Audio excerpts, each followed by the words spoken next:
I never thought I'd lose my job for doing the right thing and holding up integrity, but that's exactly what happened.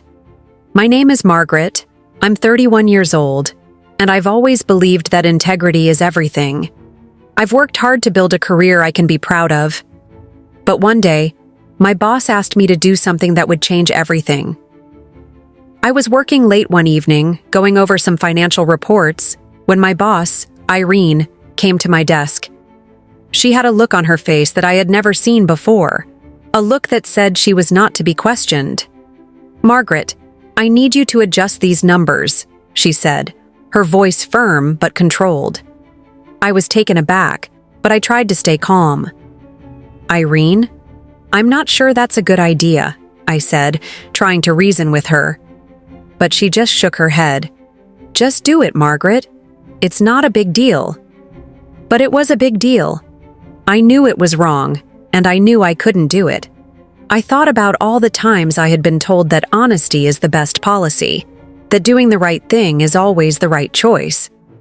But now, it seemed like no one was following that advice. It seemed like everyone suddenly became comfortable with compromise, but I felt a surge of determination to uphold what was right. I was not going to do it. I was going to stand up for what was right, no matter what. And that's when everything started to fall apart. I sat at my desk, staring at the financial reports in front of me. Irene's words echoed in my mind. "Just adjust the numbers. It's not a big deal." But it was a big deal. I knew it was wrong to falsify reports.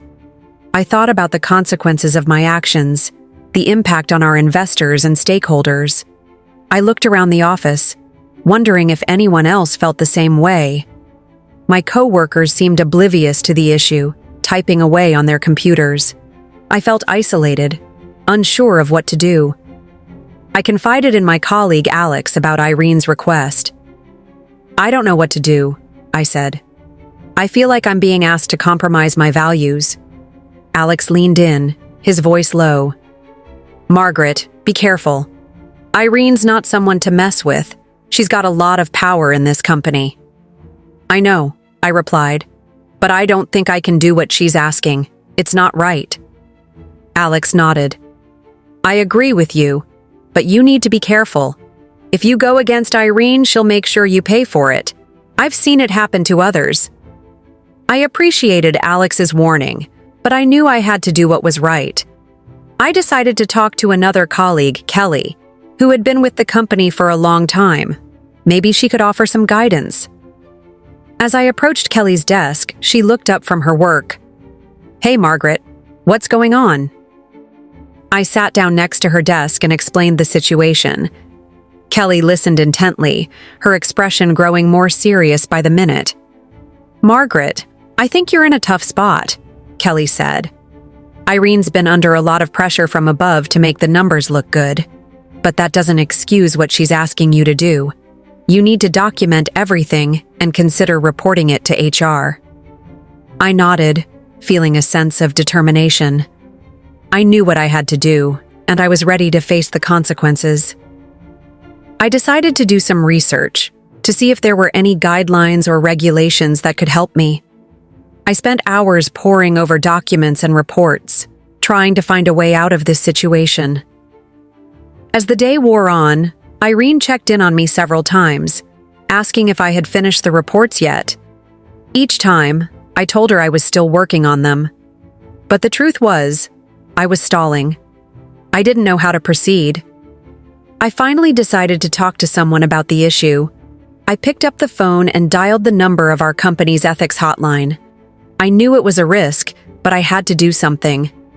As I waited for someone to answer, my heart was racing. What would happen if Irene found out? Would I lose my job? I confided in a few coworkers about the issue with Irene, hoping they might offer some insight or support.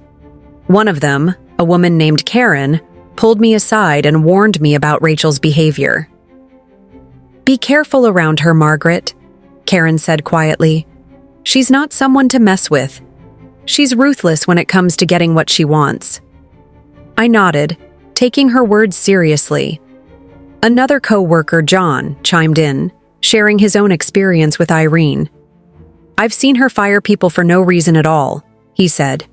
You're not the first one she's pushed around, and you won't be the last. Despite their warnings, I decided to take my concerns to our superiors.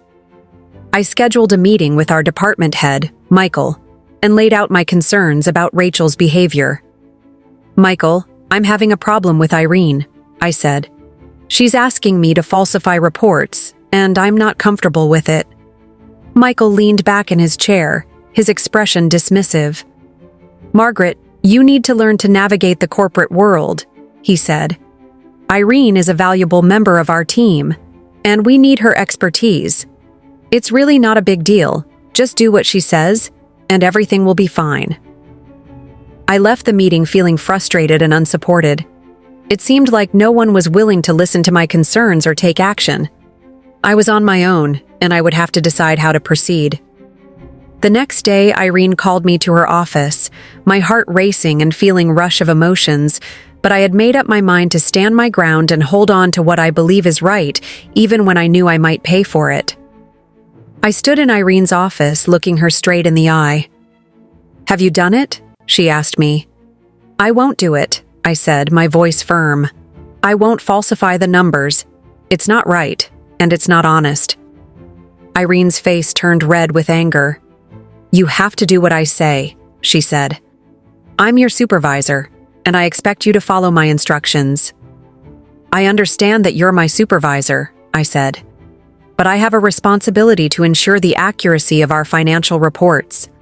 Falsifying the numbers would be a violation of that responsibility. Irene's expression turned cold. You're not going to do what I say? She asked, her voice dripping with disdain. No, I'm not, I said, standing my ground. I'm willing to work with you to find a solution that accurately reflects the company's financial situation, but I'm not willing to falsify the numbers. Irene's eyes narrowed. You're making a big mistake, she said. You're going to regret this. I'd rather regret doing the right thing than compromise my integrity, I said, my voice steady. Irene's face twisted in anger, and she picked up the phone. I'll take care of this, she said, her voice cold. You're not going to cause any more problems around here. Though my heart still pounding in my chest. I won't do it, I said within me. It's not right, and it's not honest, Irene said with anger. You're being stubborn and uncooperative, she said, her voice rising. This is not a negotiation. This is a requirement. I understand that, but I'm not going to do something that I think is wrong, I said, standing my ground. If you want to fire me, that's your prerogative. But I'm not going to falsify the reports. Irene's expression turned icy. Fine, she said, her voice cold and detached. You're terminated, effective immediately. Please return your company laptop and ID badge to HR. You'll receive your final paycheck in 2 weeks. I nodded, expecting this outcome. I'll return the laptop and badge, I said, but I'd like to know the reason for my termination in writing. Irene's face twisted in annoyance. You'll get your paperwork, she said. Now please leave my office. You're done here. I turned and walked out of the office, my footsteps echoing in the silence. I stopped at HR to return my laptop and badge, the HR representative processing my termination with a mixture of efficiency and sympathy. As I walked out of the building, I felt a sense of finality. My career at the company was over, and I was left to face the uncertainty of what came next. I walked home, my mind racing with thoughts of what to do next. I had been terminated without notice, and I had no idea how I would pay my bills. I started making a list of tasks to complete, including updating my resume and applying for unemployment benefits. The next day, I received a call from my former HR representative. Margaret, I'm so sorry about what happened, she said. But I need to inform you that your termination will be reported to the relevant authorities. You'll need to disclose it if you're asked about your employment history in the future.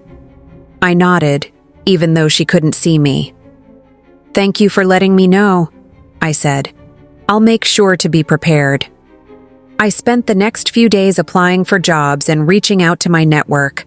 I also started working on a plan to dispute my termination, gathering evidence and documenting everything that had happened. As the days turned into weeks, I began to feel more in control. I was determined to move forward and find a new job that aligned with my values. I started to see the termination as an opportunity to reevaluate my career goals and priorities. I also received immense support from my friends and family, who encouraged me to stand up for myself and fight for what was right.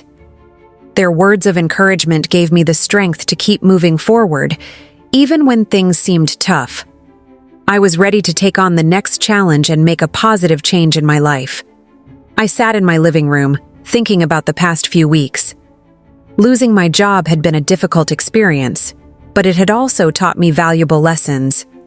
I realized that standing up for what I believed in, even if it meant facing challenges, was crucial. I thought about the importance of integrity and how it had guided my decision-making.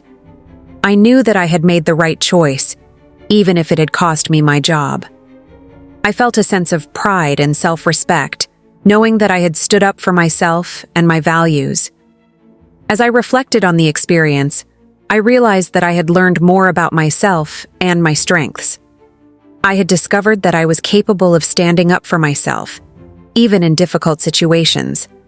I knew that this experience would shape me into a stronger and more confident person. I thought about the people who had supported me during this time, and I felt grateful for their presence in my life. I knew that I wasn't alone, and that gave me the strength to keep moving forward. I was determined to use this experience as a catalyst for growth and positive change. I would carry the lessons I had learned with me, and I knew that they would guide me in my future endeavors. As I moved forward, I carried the lessons I had learned with me. I knew that integrity was not just a word, but a guiding principle that would shape my actions and decisions. And I knew that no matter what came next, I would face it with confidence and conviction. Standing up for integrity is never easy, but it's always worth it. I knew that I would continue to stand up for what I believed in, even if it meant facing challenges and uncertainty. It was a choice that I had made, and it was a choice that I would continue to make, every day, in every way. I am not just telling my story, I am asking you to reflect on your own. What will you do if you are faced with such a difficult decision at work? Will you stand up for what you believe in, or would you compromise your values?